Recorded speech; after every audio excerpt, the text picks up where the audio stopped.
Who remembers the game I Ninja? Raise your hands. Anyone? Hello? Is this the on?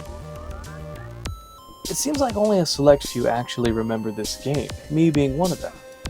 I got this game for Christmas, and while I remember playing it a lot through my childhood, I only remember beating it once. I wondered why that is. So I decided to go back to one of my favorite games and see if the memories are worth remembering, and if it even still is a favorite. Now, I must preface this video by saying the capture I have for this game was done on emulator, but I do still own the physical copy on GameCube. The emulated version just made it easier to capture my footage. Anyways, without further ado, this is...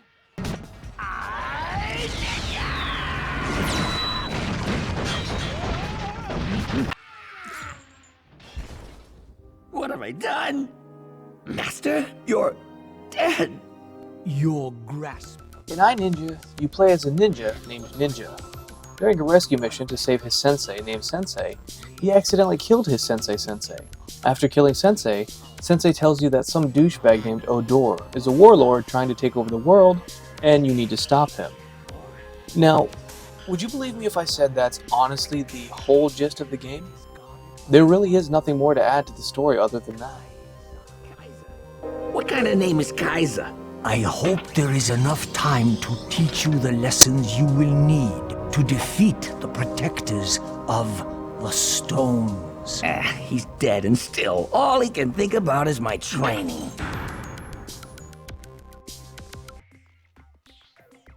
Ah, yes, Robot Beach.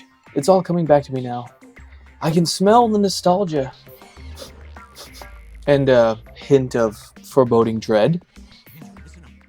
The first 3 levels are set around retrieving parts of a destroyed Pacific Rim robot named Tekayama to restore him and defend the beaches once again. These levels have you testing out the physics and balance on a ball for some platforming and puzzles. The controls work just fine, and they're relatively smooth, so it's a fine introduction to the levels. Once you beat the first 3 levels and repair the robot, you get to pilot it in a Punch-Out style boss fight. Well, Punch-Out, but it always reminded me of that one robot fighting game that they had on the Virtual Boy. What was that called? Teleroboxer. Fight 9 incredible Roboxers in your quest to become world... I Ninja is broken up into 5 separate hub worlds with 3 to 4 levels within them. Even though each hub world is in a different location, beach, bay, jungle, cliffsides, and even the moon, one of I Ninja's weakest points is the levels themselves. Remember how I said that the first location was on a beach? Well, each of the 3 levels in that hub area have absolutely nothing to do with the beach. Not even like a little mention. Many great platformers all start out on a beach. It's like an unwritten agreement. Instead, I Ninja's levels are mostly just inside mechanical factories and nothing else. The second hub world, Bombay, majority of the missions are inside factories, and believe me, these locations get incredibly boring to look at. Now, luckily, not all missions are bland and chromey.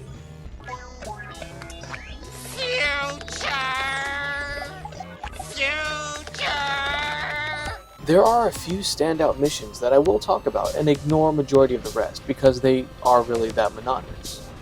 Luckily, you only have to go through each mission once. Right?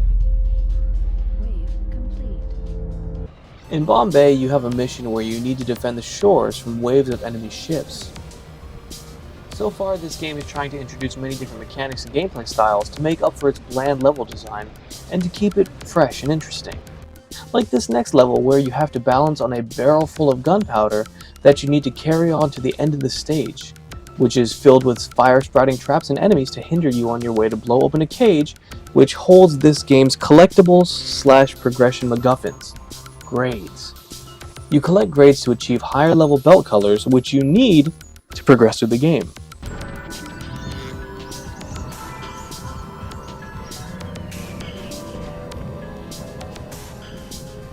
I'm sorry, Ninja, but you aren't a green belt yet.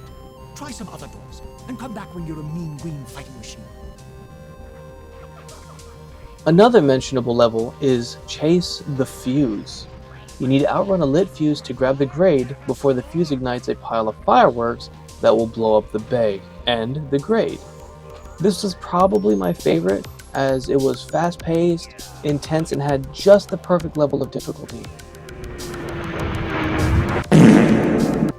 Eventually, you face off against the second boss, which is a robotic fish. The gimmick in this one, you tap the A button as fast as possible and maneuver around the screen dodging his attacks. This one reminds me of that fish boss fight in that Super Mario Land Game Boy game, just in 3D.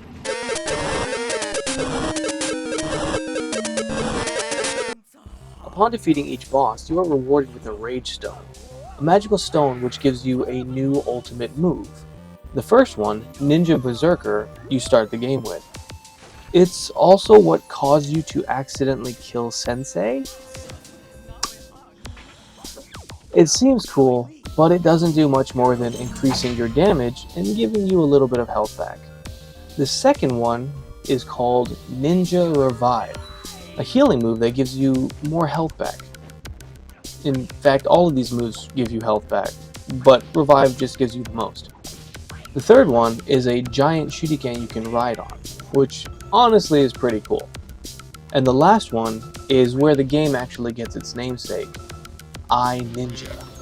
Immortality, and anyone standing close by takes damage. Kinda like that nerd at Comic-Con who doesn't wear deodorant.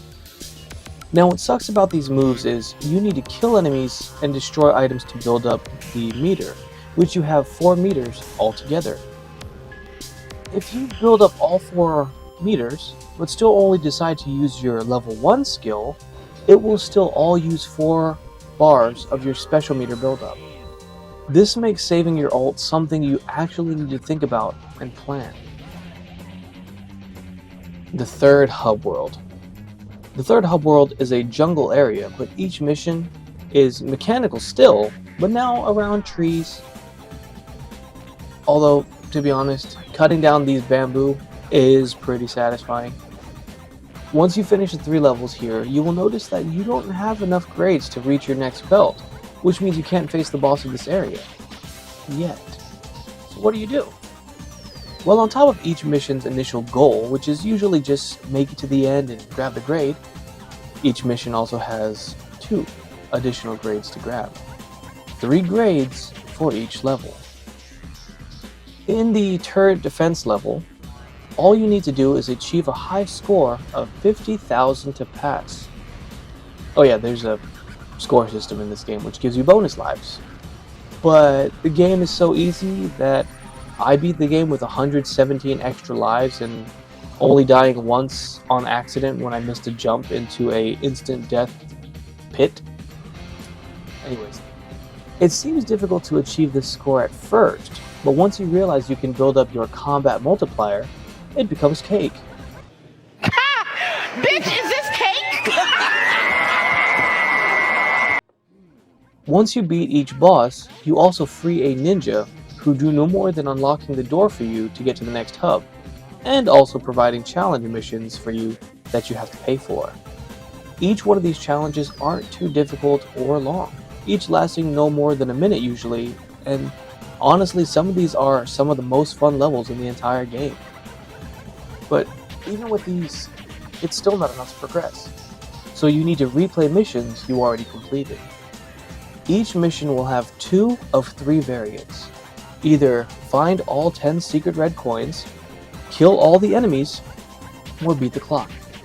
So if you're going for a 100% run, you will need to replay each mission 3 times. But hey, if you grab all 64 medals, you unlock a secret level.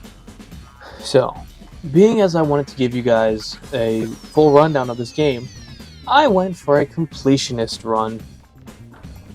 Being that you have to play through each mission 3 times to get all the grades, that meant my first playthrough, I'd skip over all the enemies that I could, and basically build up a speed run that I could use if one of the second challenges was beat the clock. Then, I'd just do a thorough run through the mission if it was hunt the enemies or find the red coins. But that means I treated every single mission like a speed run, without being able to take the time to look around and enjoy some of the cool details that they might have, like this giant head of a robot you'd later have to face off against in the robot mech fight. On top of getting grades to achieve higher levels of your belt, killing enemies in each mission also allows you to upgrade your sword. Upgrading your sword would make killing enemies easier, right? Well, no, actually, because every time you level up your belt, the enemies level up too. So, combat, while in the beginning is a typical hack and slash affair, becomes a slog as you need to keep doing the same combo over and over, lest the enemies block every single attack you throw at them. Speaking of blocking attacks, there are mini-bosses that you have to face in an unavoidable battle arena. This becomes especially fun if you're doing a speedrun mission. The first time this happens, it's pretty cool. You and the mini-boss jump into the sky and perform an anime-style fight scene with different controls.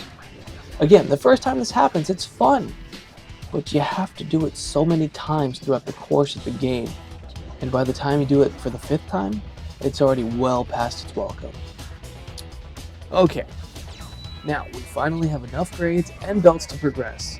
The third boss is another turret defense boss, which is easy enough. So now you're in the 4th hub, which is a cool looking evil cliffside area. So what do the missions look like? Yeah, that's what I thought. More factories. The boss of this area is named Malachi, a one-eyed Sauron looking wizard who is finally your first decent fight in this game. Once he's beaten, you head towards the moon. Yes, that moon. To do a few more facility-looking missions and face Odor himself. You pretty much beat him the same way as every other enemy. Dodge his attacks, get a few slashes in, rinse and repeat. There's no gimmick, there's no pattern that you have to follow. Just get a few slashes in, rinse and repeat. Once he is beaten, Ninja takes the magical Rage Stone from Odor and uses it to revive Sensei. And that's iNinja. No epic ending, no nice conclusion, just a cliffhanger that goes nowhere. Oh, and that secret level that I worked 64 grades to get to, it's just a battle arena. What do you get for beating it? Absolutely nothing. So please, if you play this, do not go for the 100%. Just get to a black belt and play through the game. iNinja overall is fine. Each mission is fun for the first run, but definitely not for 3 repeat playthroughs.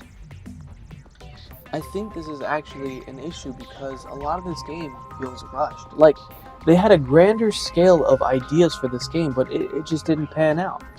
For instance, this area of green glowing crystals? What's it here for? Does it have a purpose? Does it mean anything? Nope. There are a few locations where it felt like they had a different idea, but not enough time or skills to implement them. iNinja is definitely a flun. It's a flun platformer. iNinja is definitely a fun platformer, but more so now because of nostalgia than much anything else. Even Billy West as the voice of the title character doesn't really do much to bring this game out of mediocrity. I guess the biggest standout feature of this game are the cutscenes, which you could very easily watch on YouTube. They're all energetic and animated, and while few and far between, each one is a joy to watch. I think this is due to the fact that the scenes were directed by Don Bluth. Yes, that Don Bluth. Playing through this game again for this video, I did enjoy myself. But I also kind of ruined the experience for me by going for full completion. So don't do what I did, and if you're looking for a fun platformer from the early 2000s, this one is one you might want to check out. Thank you everybody for listening to me rant about this old game, 18-year-old game. It's an adult now. Happy birthday.